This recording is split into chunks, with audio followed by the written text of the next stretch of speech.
In this video, we're going to discuss properties of logarithms. If you haven't already watched the video prior to this from section 6.4, when we introduced logarithms, I would suggest you watch that first. Properties of logarithms are going to take another step deeper. If we were asked to find log base 4 of 4, if we set that equal to some variable, we know that 4 to the what power is 4. Clearly, y must be 1, right?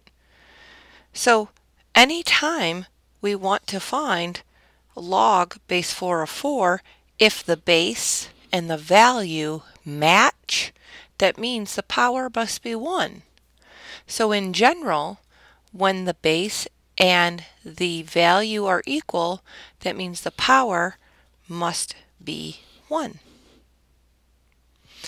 How about when log base 4 of 1? That states when 4 is being raised to the y power and equals 1, clearly the exponent must be 0.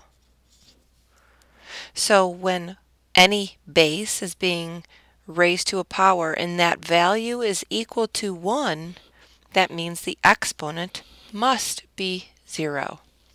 So anytime you have a 1 in the value position, the exponent is 0.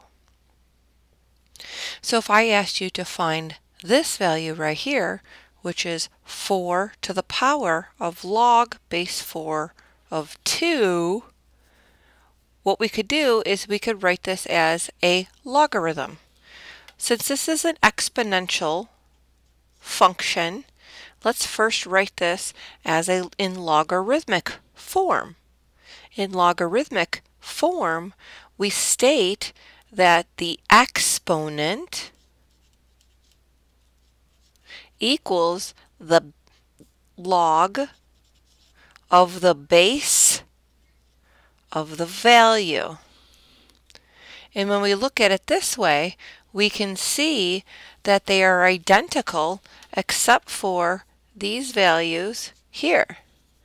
So log base 4 of 2, which is equal to log base 4 of y, since the bases match, that means that the values must also match.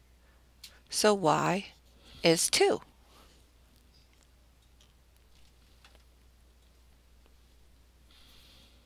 So all of this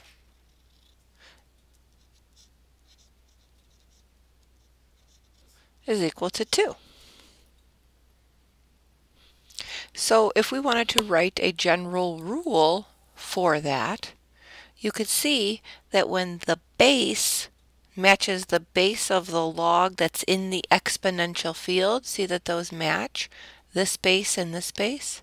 If those match, the value of this thing in the circle will actually be the value of the log of the exponent.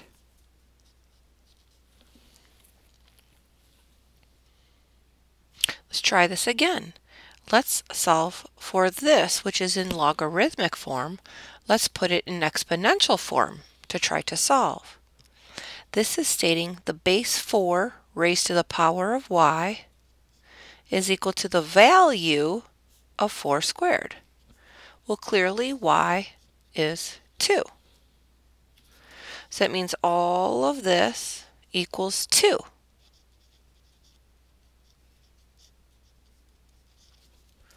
So when the base matches the base that's in the value field, you're going to equal the actual exponent. So when these match, the value of the exponent is the value of the whole logarithm. So when the bases match, it will equal r. There's a few other rules to deal with logarithms in the box below. When we take the log of the product of two numbers, we can separate that log into two separate logs, log of m plus log of n, or vice versa. If I have two separate logs that have the same base but different values, I can combine them together into one single log by multiplying the values together. It works the same with division. If I took a single log of a quotient, I can separate that log into two separate logs, the same base, by using the subtraction sign. It would be numerator minus the denominator.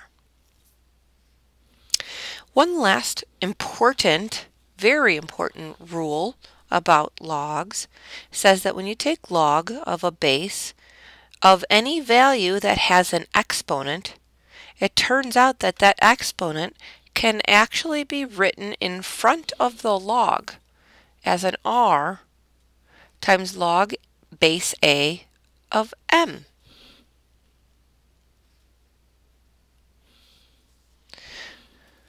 So we're going to use some of those rules to go through some examples. But first, let's define the two types of logs that all scientific calculators will have. The first is called the common log. The common log has a base of 10. So instead of writing y equals log base 10, we simply will just write it as log. If there's no base written, it is assumed that the base is 10. All scientific calculators have this on your calculator. So when I type in log, notice there is nowhere for you to enter in the base. All scientific calculators only have a common log, which means it has a base of 10 only. The value that you put in next is the value. So this is log base 10 of 20. From our definition of logarithms, we have that y equals log of x if and only if, remember this is a base of 10, if and only if 10 to the y power is x. So it's simply just rewriting a common log as its exponential form. The other type of log is called a natural log. A natural log is defined as any log that has a base of e. Remember from our earlier discussions back in section 6.3 or 6.2, e is a number which is 2.71828 continuing on. That number, when it is the base of a log, we simply write it as the natural log. This is a log, it's called the natural log. It automatically has a base of e. It is assumed. And that also is on all scientific calculators as the natural log. So when I type in natural log of some value, this is actually saying log base e of 5. So natural log is actually log base e, which you don't see, it's assumed that's in there, of the value 5. So again, these are inverses of each other. We could rewrite these. So if this is log base e of x, this is stating e to the y power is x. E to the y power is x. So these are stating the same sentence. So if I wanted to write each of these logarithmic expressions as a sum or difference of logarithms, we're going to have to use what we wrote on the previous page, which were these right here. We're going to need these in the box in order to be able to solve these. So remember, when you have a single log of two factors being multiplied together, we can separate that log into two separate logs by adding together their two factors. So we're going to do the same thing here. Notice we have a multiplication of two things together in one single log. We can separate that into two separate logs. They would both have the same base 5 of the first factor plus log the same base of the second factor. Same thing with the division. If we were to divide two numbers, and that's the value of a log, we can separate that log into two separates by subtracting in between. Numerator must go first because it's numerator minus denominator. So this again becomes natural log, or you could simply write it as log base e, but natural log of the numerator minus natural log of the denominator. And don't forget, that's the same thing as writing log base e. Those mean the same thing. Of course, it's preferred to write natural log because it's a shorter way to write it. Plus, we have a key for that on our calculator. We don't have a key on our calculator of log of a base e, anything besides a 10. So we like to write it as natural log so that we can easily calculate that in our scientific calculators. Now we're going to use the power rule, which is this third rule here. This third rule states that if I have a log and the value has an exponent, I can write that exponent in front of the log instead. So use these powers and properties of logs to expand. Since I have a power in my value, I could write the power in front. So this is going to become 3 times log base 2 of x. Natural log of the fifth root of x, I actually can rewrite as x. This inside the box here can be rewritten as x to a power. The power would be 1 over 5. When I rewrite the natural log of x to the 1/5 power, I can take that power down in front. So it becomes 1/5 times the natural log, which automatically has a base of e, that is invisible, but that is understood that that is here, of x.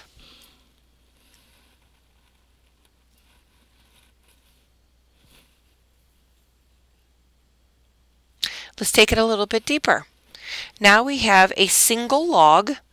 The first thing we're going to do is we're going to split that single log up into 2 logs. So I'm going to have log base b of the first factor plus, since it's multiplication, we'll add log base b of the second factor. Now what you're going to notice is this value of this log has a power which can be brought down in front. So I will rewrite this as log base b of x plus 3 log base b of y. You couldn't take the 3 here and bring it down in front because the 3 doesn't belong to the x. So if I brought it down in front, you're assuming that that 3 also applies to the x. So we first have to split the log into 2 separate logs since the 3 can only be brought down in front of the y logarithm. Let's try it again using the quotient logarithm rule and then also using properties of logarithms. Let's first start by separating this into 2 separate logs with a subtraction sign. So this is log base e, but the shorter way to write that would just be ln. So let me rewrite that. Let's try that again. Let's write that as ln of the first value, which is square root of x, minus natural log of 64. Now we know that x under the square root is the same thing as x to the 1/2.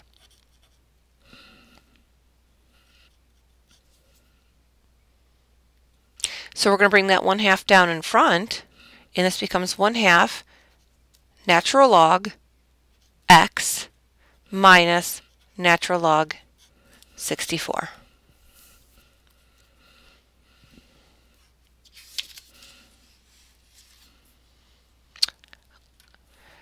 Let's go the other direction. Now I have 2 separate logs and I wish to combine them together in 1 log. So let's combine these together. They both have a natural log, which means they both have the same matching bases, which is e. So I indeed can combine those into one single log. Since that single log has a base of e, I can combine these. Since it's a subtraction, that means it will be a quotient inside of the value. The numerator will be square root of x. The denominator will be x to the third power.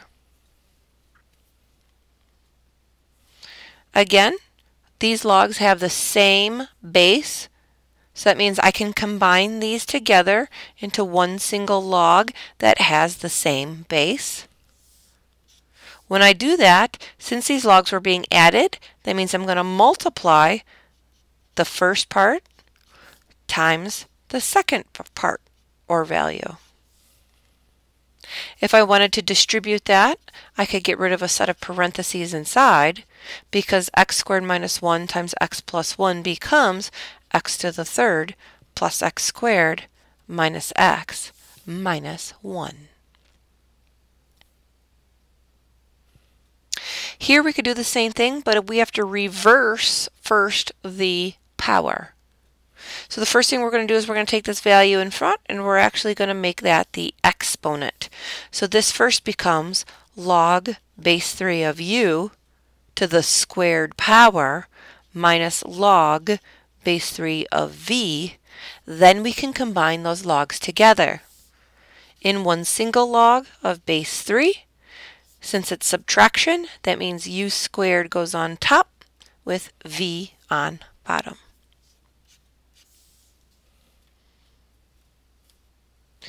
Now we've got 3 logs.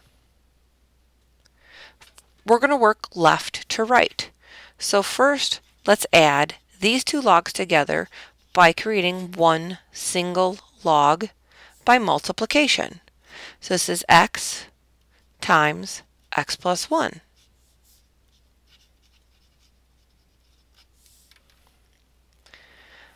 Then, since it's a subtraction, that means we're going to divide. This would be the numerator divided by this as the denominator.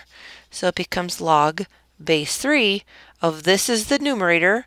I'll go ahead and distribute at the same time, so it becomes x squared plus x over 5.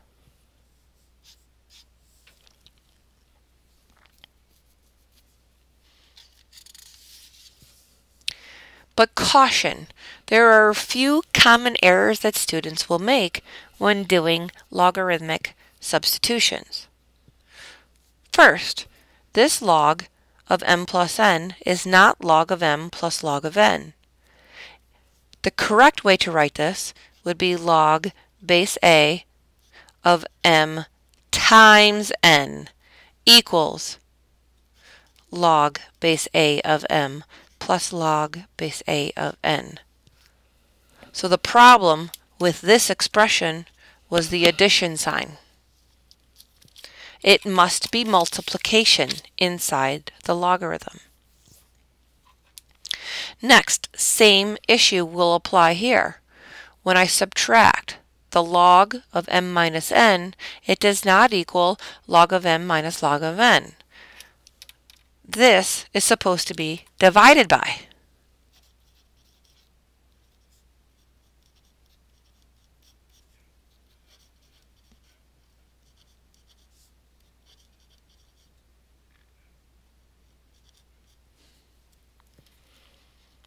In the next example, these are not equal to each other. It says log of m minus log of n is not equal to log of m divided by log of n. The problem here is the double sets of logs. You're supposed to write this if it's 2 separate logs that are being subtracted from one another. We're supposed to write that as one single log of m divided by n. Notice the way this was written before had 2 separate logs, which is not the same thing as one single log. So we're trying to combine those together. On to the fourth example, we have log base a of m raised to the r power. The problem here is where the power is located. The r needs to be only the power of just the value, not the power of the whole logarithm. So to correct this, the power should only be attached to the value of m in order to be able to write it in front of the logarithm.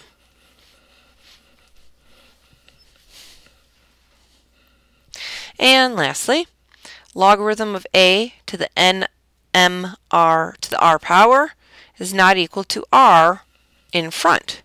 You cannot bring this r down in front because that r is only attached to the m. So if I were to rewrite this out, first thing we do is we separate these.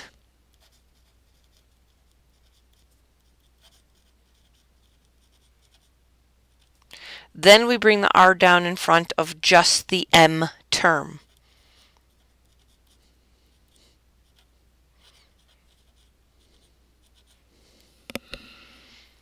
So be careful of these common mistakes. Now, like I said, in your scientific calculators, we only have log, which has a base of 10, or we have natural log, which has a base of e. So what if we wanted to calculate something that had a log that had a different base like this down here, a base of 5? How would we calculate that? We use what's called the change of base. The only bases we know, the only bases we have are 10 or e. So we can use the common log or the natural log in our calculator. So we want to change any base, like this example down here. If we could change that base of a 5 into a base of a 10 or an e, then we could put that in our calculator and we could solve it. How we do that is we write a log that has a base of a, and let's say that a is not a common log, it's not a natural log. We can state that that log, we can change the base into a 10 or an e by writing it in this change of base formula. So for example, we could turn log of base a of m into log base 10, which is the common log. We always do the value on top and the base on bottom. And this we would be able to put into our calculator because we have the common log of a value, and we could divide that by another common log. We could also turn it into the natural log. The natural log has a base of e divided by the natural log of the base of a. And again, we have those in our calculator as well. That's the same thing as log base e of m over log base e of a. But of course in our calculator we would use the natural log. So if we wanted to find these values here, log base 5 of 18, let's first do an estimate because I think it's important to know where your answer needs to be approximately. Well, I know 5 to the first power is 5. I know 5 squared is 25. So 5 to the what power is 18. Well, clearly it's going to be, in order to get 18, it's going to have to be a number, an exponent, somewhere between 1 and 2. So I know my answer is going to have to be somewhere between 1 to 2 as an estimate. So in order to solve this and find the exact value of what that needs to be, I use the change of base formula. I'll use common logs for this one. So we could do common log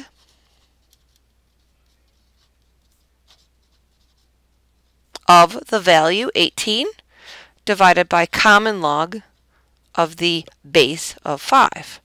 And when I put that into my calculator, I have common log of base 18, and then I divide that by the common log of base 5. And remember, we should be getting a number that is between 1 and 2.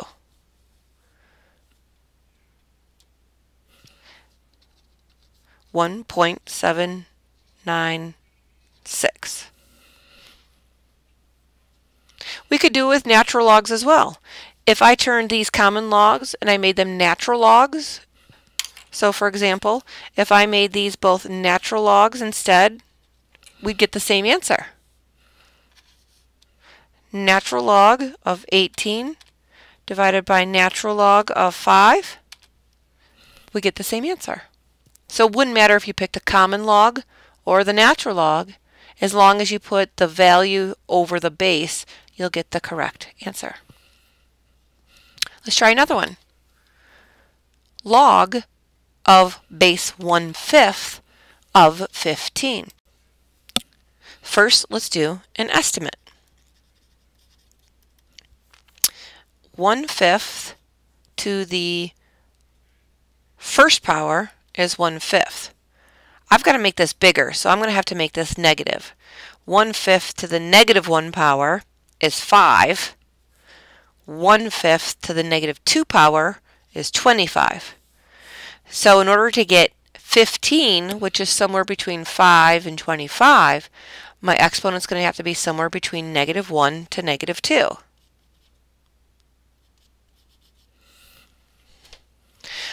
So in order to use the change of base formula,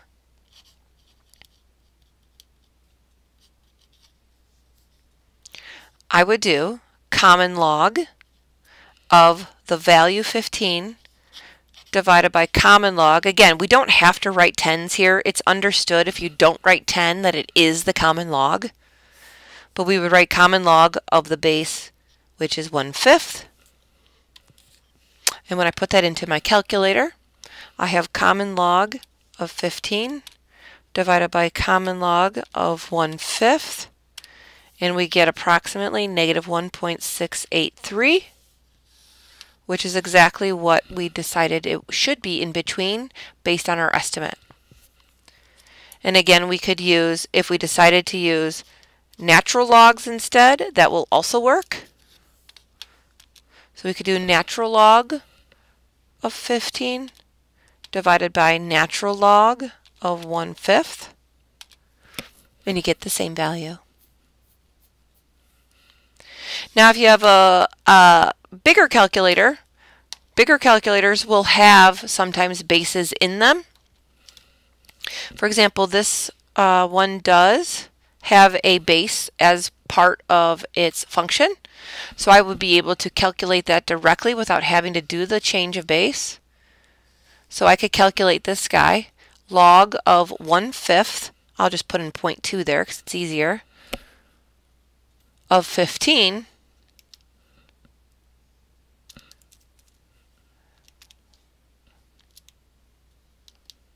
and we get the same value.